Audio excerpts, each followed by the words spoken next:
We've reached the 3-year anniversary of Elsa's Gotcha Day. This is going to be our 3-year review of our Chevy Bolt.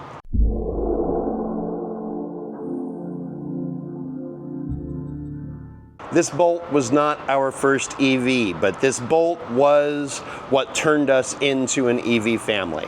We had owned our Fiat 500e for a couple of months, and right around the summer of 2022, the Chevrolet Bolt started to come back on the market after its battery recall, and General Motors was putting these huge rebates on these cars, and it got me interested and got me looking at them. And I spec'd one out on the Chevrolet website, a nice white one, 1LT with certain comfort packages on it, and it said, hey, there's a blue one coming to a dealership 9 miles away from you. It's in transit. So I tried calling that dealership and left messages, finally got a call back saying, yeah, it arrived yesterday. Somebody tried to buy it already, but it's available.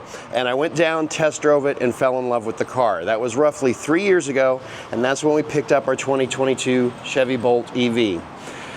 This is the first EV that we took on a road trip. It's actually caused a major change in the channel, and the YouTube channel became focused on electric vehicles, all because of this car. It's got around 54,600 some miles on it right now, so closing in on 55,000. And full disclosure, it has not been my daily driver now for about 1.5 years. It's been our son Dylan's daily driver for about 1.5 years. When I bought our Tesla Model 3 from Hertz Rental Car. So I want to bring on the rest of the family, and we'll tell you a little bit more about this car. But first, I asked you, the viewer, if you had any questions you wanted us to deal with, so let's get into those. All right, so we got one question from Arkansas EV, who said, in your early YouTube days, y'all would travel in the Bolt, taking a very long time to charge in a 600-mile or so day. It didn't seem to bother y'all much back then. Now that you've taken a few trips in the Tesla M3, if you had to go on a long trip in the Bolt now, would you shrug your shoulders and say no biggie, the Bolt will be fine and dandy for this very long trip? Or would you be dreading going back to waiting forever to charge? Okay, so do you want to start answering that one, and then I can chime in with some stuff? I think the answer is we are a little spoiled. The Model 3 does charge a lot faster, and we had to change the way we road trip based on that. We can't go in and have a leisurely lunch anymore because the car will be done in 10 or 15 minutes, and we have to run out and move it. So that part of it, I think, yes, we would have to readjust if we took the road trip on if we took the Bolt on a long road trip, but it's not that bad. I think it would be all right. First off, I want to say hi to Arkansas EV. I appreciate the shout outs that you give us on your channel from time to time, and to let you know, I believe that he's had a lot of electric vehicles in his time. I know that he's had a Kia Niro EV. I know that they drove somewhere to get a used Bolt, and he recently picked up a used Tesla. And had some video on that, so you're going to know from your own experiences. Yeah, we had to change our timing. We could, if we wanted to, leave the Model 3 plugged in and go in and have a sit-down meal, but we got the Model 3 because our road trips had to cover more miles. And while a 600-mile day was a long day with the Bolt, it's comparable to about a 750-mile day with the Model 3. And since we have to cover more distances on that big trip, no, we probably wouldn't take the Bolt. But if we were going down to Austin or San Antonio or something like that, I think that we'd be fine with the Bolt. You know, one of those road trips that we'd have to have maybe one charge stop on the way down, one charge stop on the way back, or one or two, because we could time it out with a meal. And that's one of the secrets to road tripping a Bolt, is you time it out with a meal stop. Pull into your charger, go in, sit down somewhere and eat. Whereas in the Model 3, the only way we can take advantage of our time is getting everything in a to-go bag and scarfing in the car while we're moving down the road. And a lot of people prefer to road trip that way. I actually like being able to sit down with a knife and a fork in my hand from time to time. part of me misses the drama of the CCS public charging with charge points and Electrify Americas and EV Goes, and is this one going to work? Is this one going to be derated? And hey, if a fast charger was derated, it didn't matter because the Bolt couldn't charge any faster than that anyway, and we'd get a free charge. That was a nice bonus. But waiting so long to get the thing to turn back on, setting the charge through the app, having to wait for a charging space, especially at that one in Nashville. Whereas with the Tesla, the supercharging experience is reach over, grab the plug in the car, and that's it. Yeah, so much easier. So much easier. It's true, and the truth is, for that really long road trip that got extended by 500 miles this year, we would not take anything but the Tesla unless we had a new really expensive car that could charge even faster or had longer range. But the Bolt really could not do that trip in the amount of time that we have available to take off work to do the trip.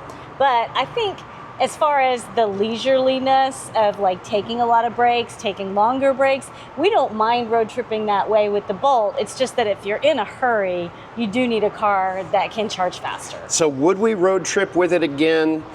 Probably. Have we, since we picked up the Tesla? No, we have not. Since we picked up the Tesla, this car hasn't left the Dallas-Fort Worth Metroplex. It's driven a lot all over the Dallas-Fort Worth Metroplex, but we haven't. We just take the Tesla. True. But we could take the Bolt.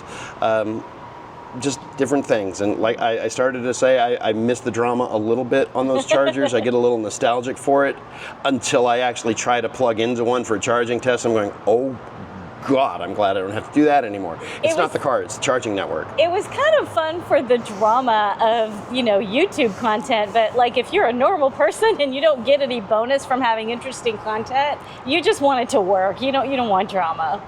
Right? Right. Yeah. So I hope that answers your question. Look forward to your next video, Arkansas EV.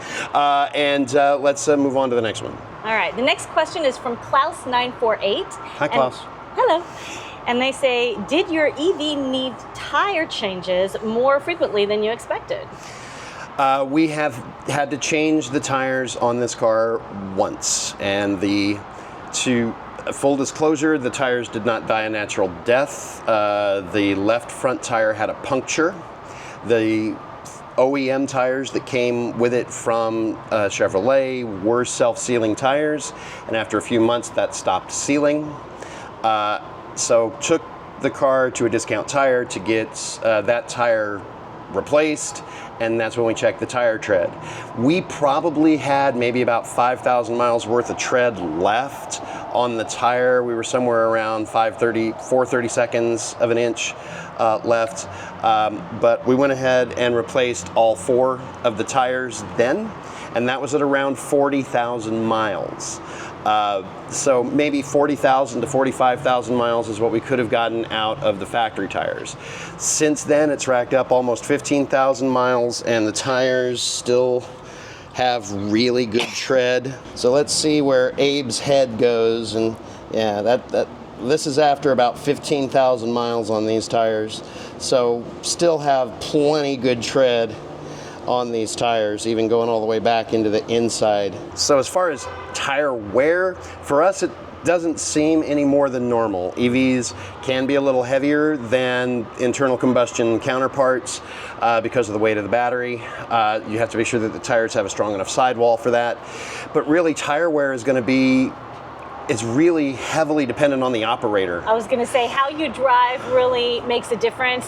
The EVs do have so much power when you first hit the accelerator pedal that it is easy to skid the tires, especially if you're an aggressive driver and you're aggressive off stops, but you don't have to drive that way. And of course, if you're skidding the tires, you're pulling the rubber off it a lot faster, so we don't recommend that. So of course, as one commenter already commented on that question, your mileage may vary. Mileage may vary. And that's one reason why your mileage may vary is what is your driving style. Exactly. This is a front-wheel drive EV, which means physics is going to dictate when you give it a lot of acceleration, the weight of the car is going to shift to the rear, and some weight is going to be taken off of the front wheels just because of that momentum, and it's going to cause the front wheels to spin a little easier because they don't have quite as much weight on top of them, just with the physics of that acceleration. Yeah. So roll into the throttle, and your tires will last a lot longer. Be gentle.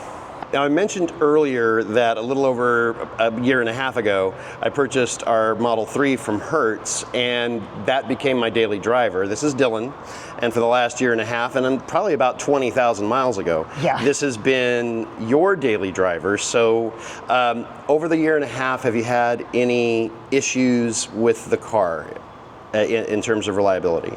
Well, it's worth noting that I am not as much of a veteran of EVs, even as you were when you got the car.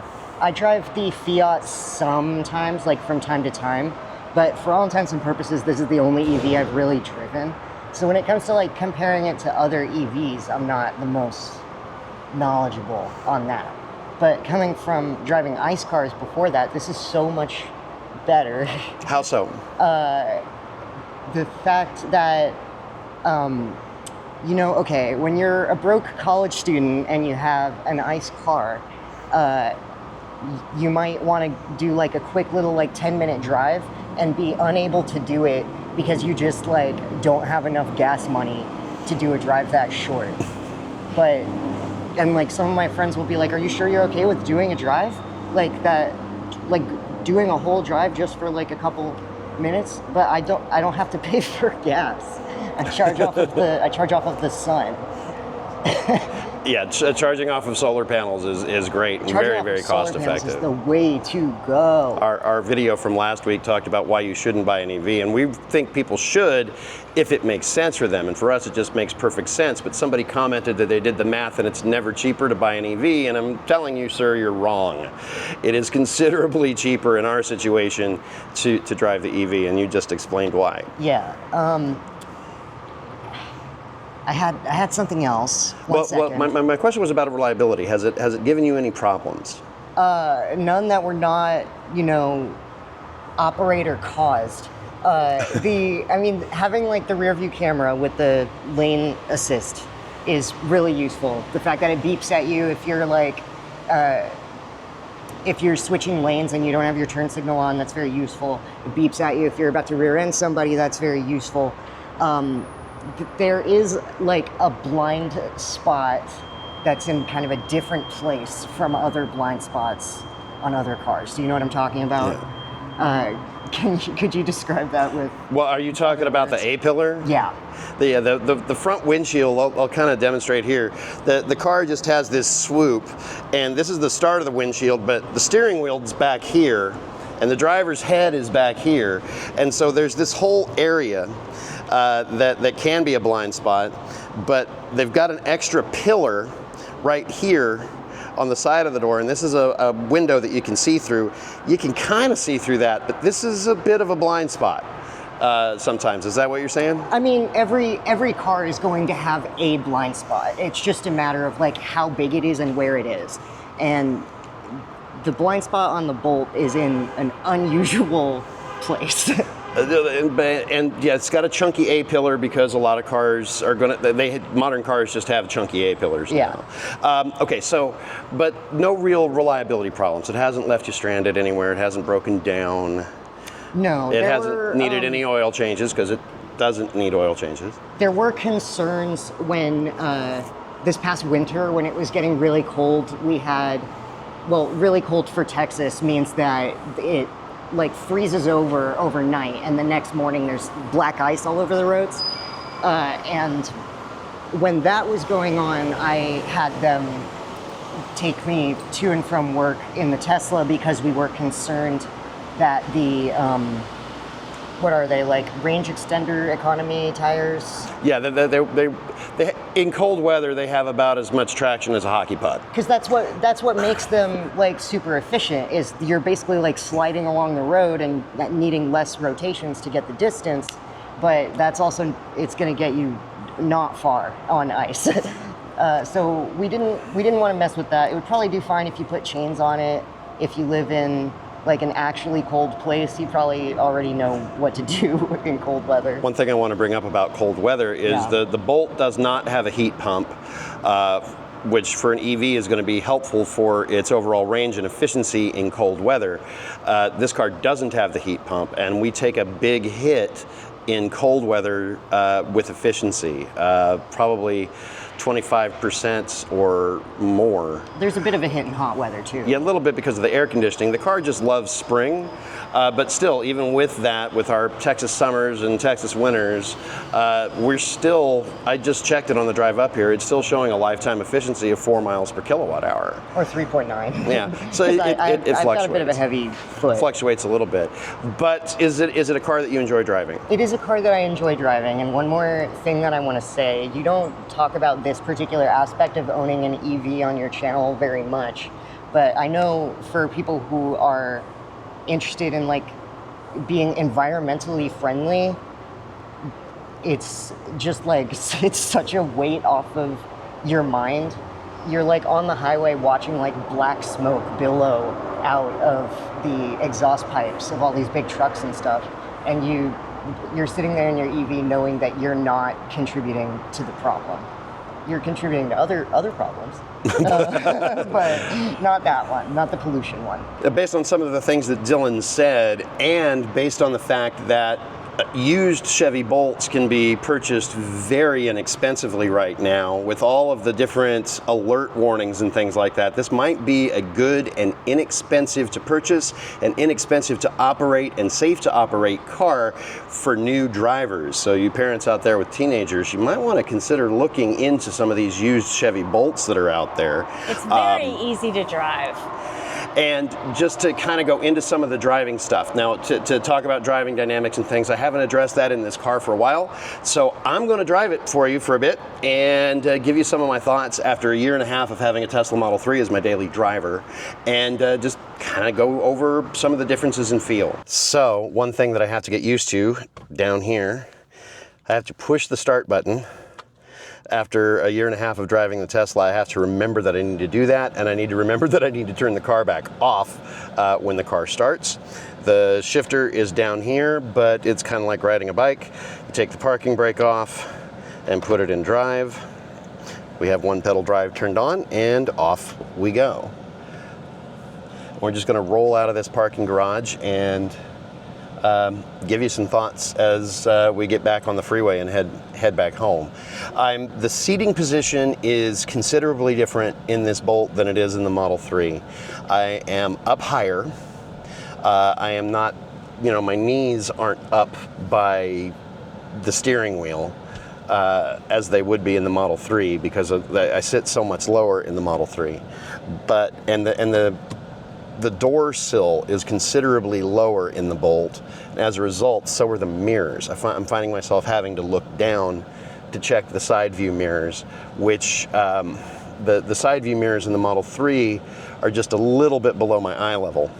However, because of the geometry of the rear window in this car and the size of the rear view mirror, visibility out of this car is a lot better than it is on the Model 3. That's why the Model 3 has cameras and turns on blind spot cameras for lane changes and things like that. And this one, the mirrors are plenty good enough you can see out of them, but I'm not going to have the blind spot camera displayed on the center screen. So out of the parking garage we go. Speed bump.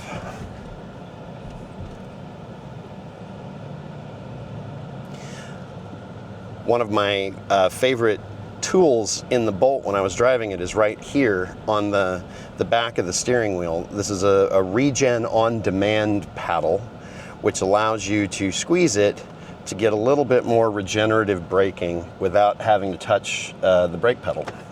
And I would get in the habit of using that regen on demand paddle. And one of the things that is very true about the Bolt, and to me, whenever I've driven any other EVs, it's the gold standard, is how smooth this car comes to a stop. I'm not touching the brake. We're at a complete stop without rebound. and we could not feel any kind of grab on the brakes. I couldn't feel it. Maybe someone who's more tuned in their senses would be able to notice that, but I feel the mechanical brakes grab the rotor at the end of a stop in the Model 3, and we get a little bit, a minor, very minor, but a little bit of a rebound in the Model 3 that just doesn't happen in this car. And when I had passengers ride with me that had never been in an electric vehicle, they would comment about how smooth the stop was in the Chevy Bolt. When we test drove that Mach-E last month, it was similar, and I compared it to the Bolt, not to the Tesla. So yeah, the low speed characteristics on the car are great. We're going to be getting onto the tollway here and getting up to highway speeds. I'm having to push the accelerator a little bit harder than I would in the Model 3, and I'm not getting the level of acceleration that I'd get in the Model 3. And our Model 3 is not a performance, it's not an all-wheel drive, it's a rear-wheel drive base model.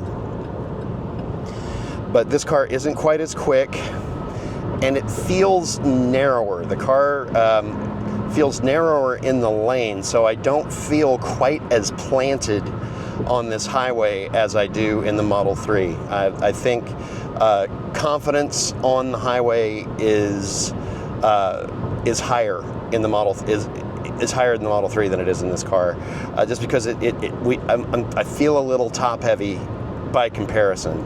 The car is not top heavy. If you're not comparing it with the low slung Model 3, it's going to feel very planted because it's an EV with the battery pack underneath you and the center of gravity very low in the car. But I'm used to a car with an even lower center of gravity. I also I'm not cocooned perfectly well in the seat. I don't have the level of bolstering on the sides of the seat that I do in the Model 3 as I do in this car. I feel like I'm a little more slopping around, but it's easier to readjust my seating position because of it, but I'm not held in. I would say that the car rides smoother than the Model 3. I mean, we can still feel the bumps in the road, and you can probably see my head bobbing up and down and some camera movement. So, I mean, we're not talking Cadillac smooth or BMW smooth, but it is less harsh over the bumps than the Model 3 is. Model 3 has a decent enough ride, but this car has a better feeling ride on the highway. What else can I comment about? Noise. So cruise control is a different setup because on the Model 3 it's on the stock.